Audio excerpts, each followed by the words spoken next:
I've been working on this a long time. I haven't been working on this a long time. I was about to tell a lie.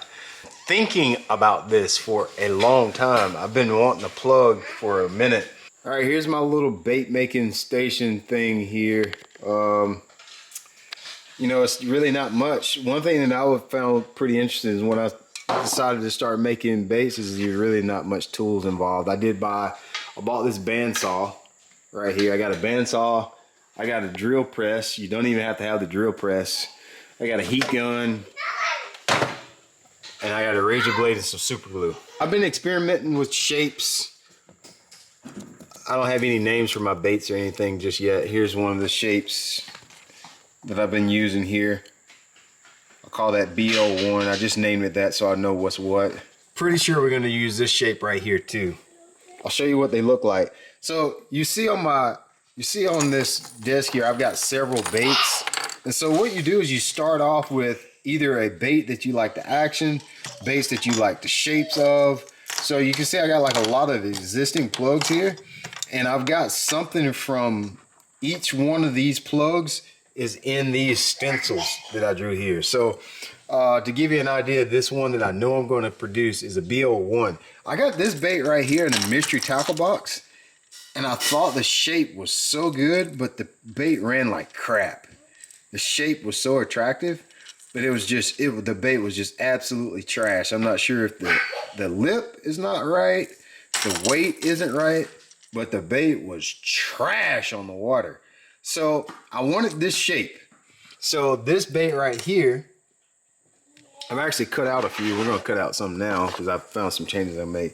That's what most of that is. Now I made some little changes back here at the back. I had to make the tail more blunt because balsa wood to put your hook hanger in there. You don't want it too sharp. It's easy to break. Changed the degree angle of the lip a little bit, and it's probably a little thicker. Probably a little thicker. Even my finished product's a little thicker than this. But I got this in mystery tackle box, and I absolutely fell in love with the profile. My guy wants to say hello. Somebody speak to Brooks. Brooks wants to say hello. So, to go share my boat. I think he's going to show us his boat. But I work with 13 Fishing on hard baits, and we're developing a new line or expanding the hard bait category at 13. And I felt like, well, I have two jobs. Obviously, one is to help them design the baits that I need to use to compete, because obviously if I do good and I compete with those baits, then hopefully you guys will want to buy those baits, So right? this is my boat. Okay, hold on. I'll tell you this story later. He's got to show you his boat. That's your boat? So this is my motor. I tear it off. You turn it off? And so this is just that sticky. All right, thank you for showing us that. Okay, but we really want to design some baits at 13 Fishing that are good for us to use in competition and good for you to use as well. So we're expanding those categories. Now, I felt like it was a good idea if I can create the baits. Brooks, make sure you go and get those balls and don't let them go in the street. Go get them. Go get them. I felt like I could communicate what I need and want out of the bait if I'm actually have my hands in bait development itself.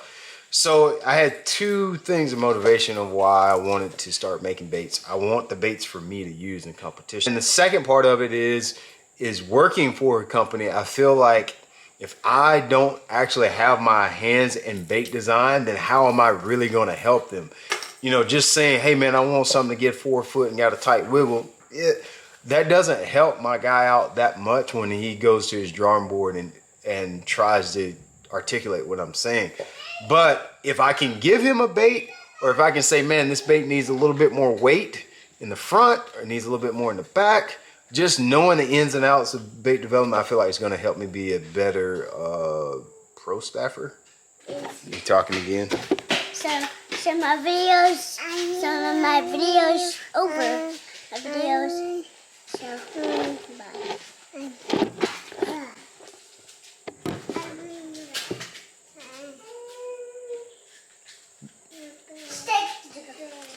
This is another bait that I really love the action on. Not the action, but I love the profile on this one too. The profile on this bait was one that I really liked too. Yeah, I just talked about that one. We're gonna make a bait. I'm gonna make a bait. None of these baits are in their final stages yet, and quite honestly, unless you've built baits before, you may not have appreciation for what you're about to see. It's not gonna be like a finished product. You're not gonna look at it and say, "Man, I would probably really want to throw that." This is gonna be like the prototype stage.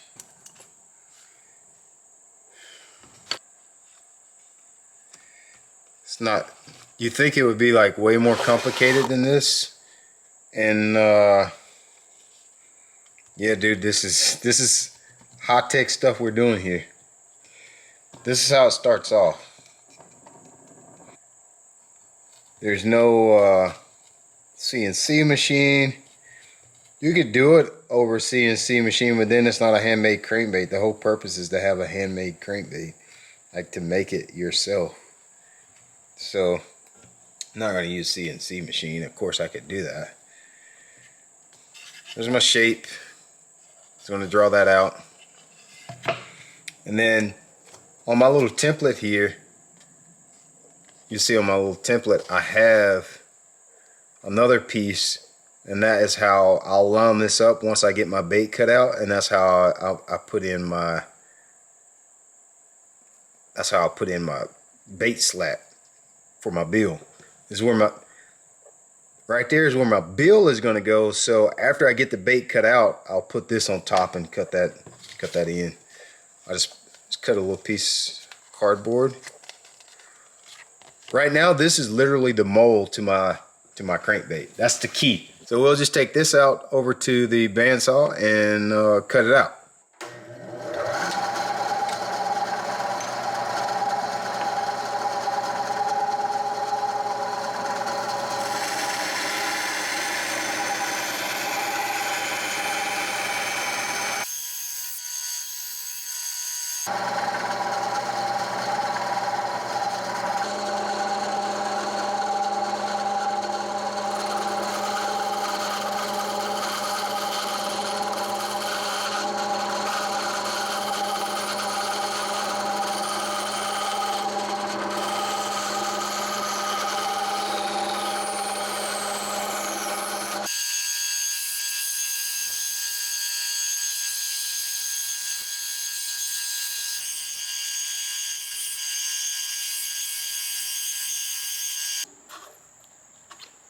All right, that's how it starts. Literally just like that. Now we got to tighten up on it. Now we got to start to shape it. And so, believe it or not, there's no special machines or equipment I have to shape this. I just take a razor blade and I start making it get right. All right.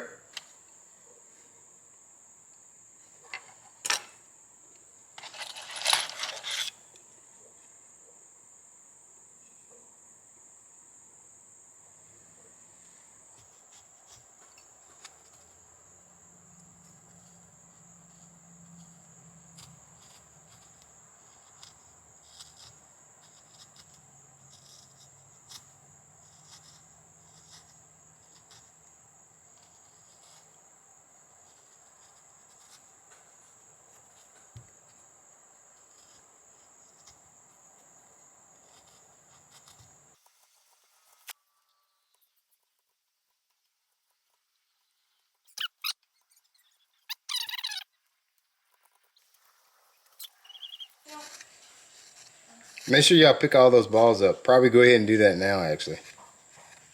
That should be a basket full of balls. There's 0 balls in there. Pick them all up. Want them all back in the box. In the basket. Go pick up all of them. Just getting it close with the razor blade. You'll get close to the shape you want. The biggest thing is making sure you got the same amount on this side off as you do that side, as well as the top. You want to get as close as possible. Even though that doesn't really look like much right now. Now what I got to do is we're just going to take a sandpaper and we'll start whittling it down. Just take my sandpaper. And you get it close. Yeah, you see an airplane? Yeah. Good job. What kind is it, Delta?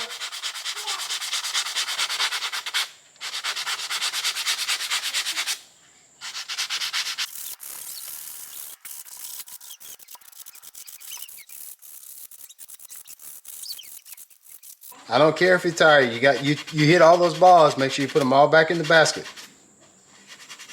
It don't matter if you're tired or not. You had enough energy to hit them. You got enough energy to put them back in the basket. You see, we're getting close to the shape that I want here.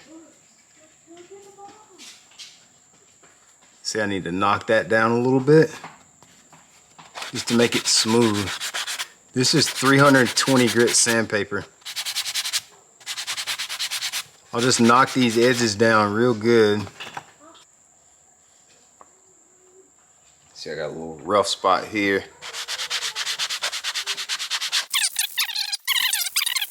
I don't know. I don't have to get it perfect. What, baby? Crankbaits. I like crankbaits. We're gonna make like 2 or 3 different kinds. We'll move the weight around. I'm gonna put the weight here in the belly of this one. We'll put a weight in the throat right here. You know, just to try to see what's gonna work the best. It may work right here in the belly, or it may be best here in the throat. We'll make 2 and see which one has the best action.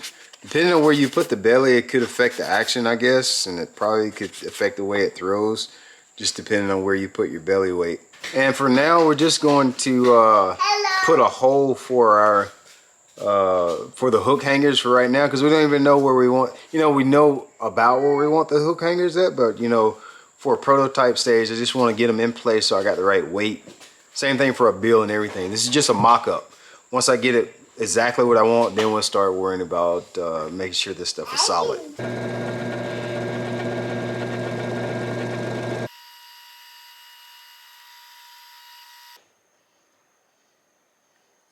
That's where I'm going to put my weight at. I've got a couple of different weight sizes in here. I've got a 4 gram. I think that one is a 2 gram weight. There's no way to know what size weight you should be using. You just gotta try it. So, yeah, just try it. Actually, it might have been okay to not not glue that. That way, if I wanted to change it, I could have changed it. I wasn't thinking about that. It's actually a really good idea to not glue them at first, so you could change them out. Drill some holes for my hook hangers. We're just trying to mock this up. I'm not even going to use my drill press on this. Well, balsa wood is really soft and pure and porous, so you can just take a drill bit and literally just spin it with your hand. One of my pet peeves with a crankbait is when the hooks touch each other. So we got to figure out what size hooks we want to put on here and make sure that the hooks don't like touch each other.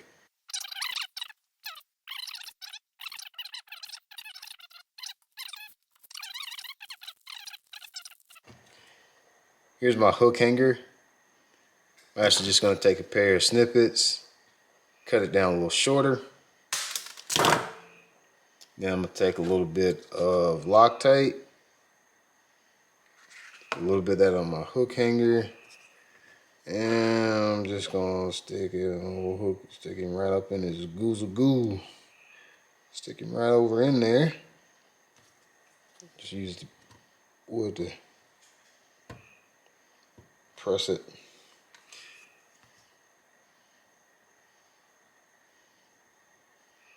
Alright. Do the same thing with the belly one. I'm cutting about half of this off. Like that. A little bit of Loctite. You can squirt it in the hole of the crankbait too if you want.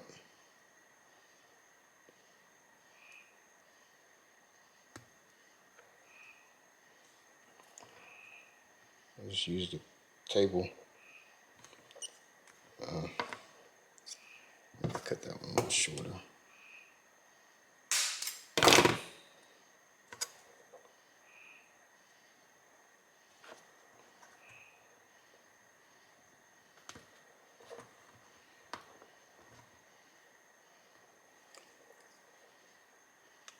That's way longer than what it needs to be. I don't like all that hanging out there. We'll worry about it later. See where my weight is? I want to cover that little cavity up right there. So, yeah, let's cover that cavity up.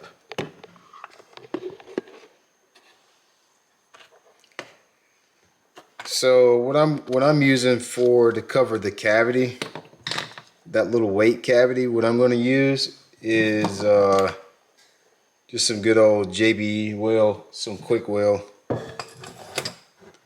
I'm going to do is just put a little bit right.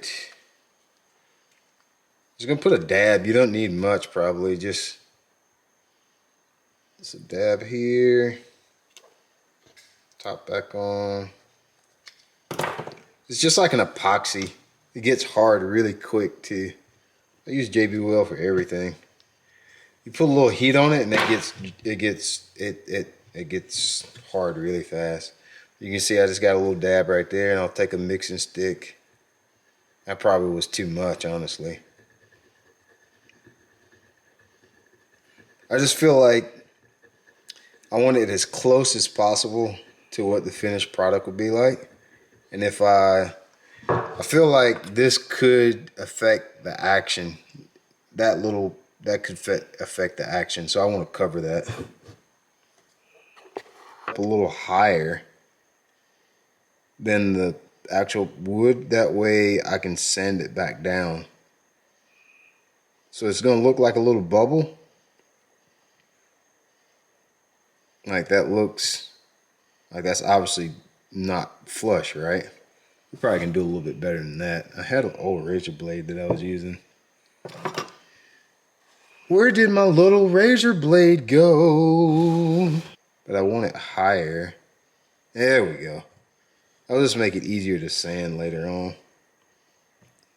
This JB whale will cure in like no time too, dude. I've used it on like flipping hooks before and stuff like that, and it cures in no time. So, yep, that looks ugly. I know. Just hold on, Jerry. Hold on, Jerry.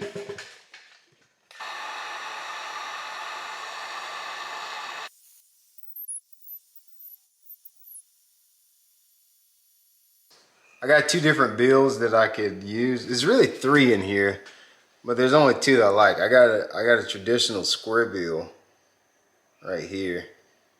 Let's see what size is. These are prefab.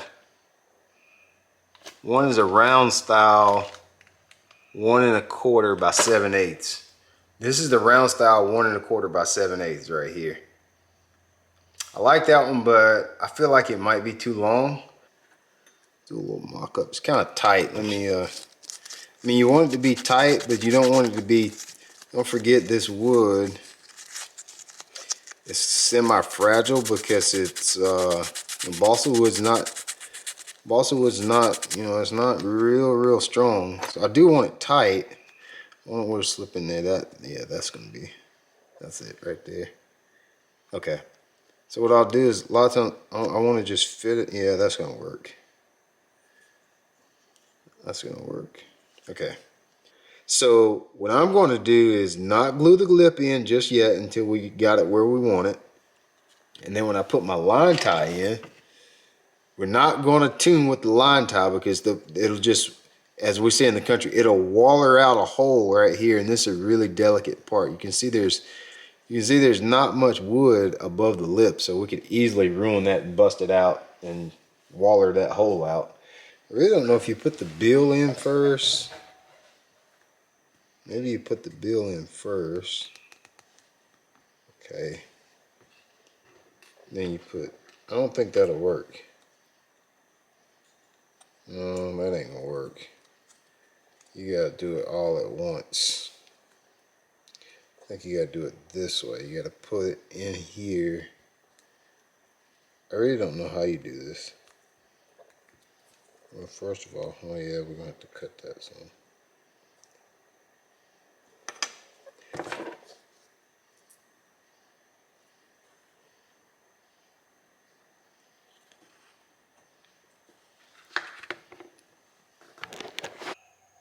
On this next step, I gotta take my bait and clear it.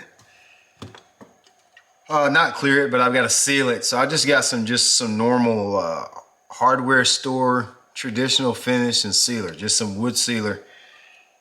The sealer. You can't paint straight balsa because the paint will just absorb into the balsa wood. So you gotta seal it. What I do is just dip it in there. At least that's what I saw when I watched people build them on YouTube. Pretty impatient person, so I got a heat gun. And I just turned it on my low setting. That'll get her fired up. Just gonna knock the burrs off of this a little bit before I paint it. I'm just gonna use just some good old automotive. So I just sealed it. My next thing I'm gonna do, because I do want to replicate the weight that this is gonna be when I, you know, the finished product, because it'll swim differently. Like if I don't, I'm not trying to paint this like to make this perfect shad pattern or bluegill pattern right now. Now that I knocked the burrs off of it, I'm just gonna put a, well, I need to tape off my bill. And then I'm gonna put a coat of primer and then a coat of white paint.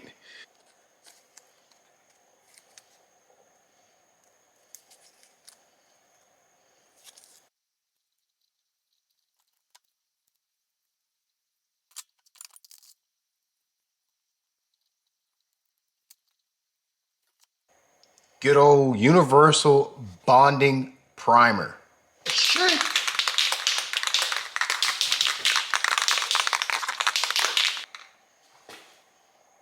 This thing on?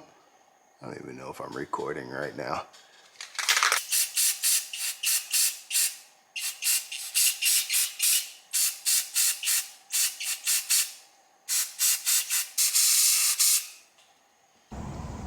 Here's the, what is it, 4? How many I got? 4 crankbaits that I designed. Yeah.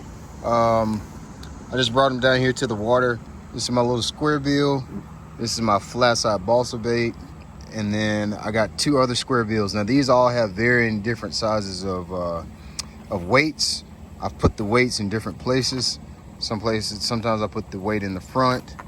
Some of them have like a hook hanger that's a weight. So they're gonna run a little bit differently. I'm gonna start out with this one right here, my balsa bait, because this is the bait that I'll use the most. I'm hoping to see this guy get somewhere between 3 and 5 foot deep. I got it tied to a swivel because for some reason that's just the way I like to throw them instead of on a swivel. Oh no, instead of an O-ring, I throw them on a little snap like this. So hopefully this one runs true in the way that I need it to. All right, let's make a first cast. I always just do it like this and just make sure it's not running out of the water. Dude, it runs pretty true. It needs a little bit of tuning. It's running a little bit to the left. Sometimes I'll just take this swivel and just kind of bend that line tie back to the right to get it running right. You can also move the bill around a little bit. It's actually running pretty good. It's actually running really good. Got a pretty nice little shimmy to it. Yeah.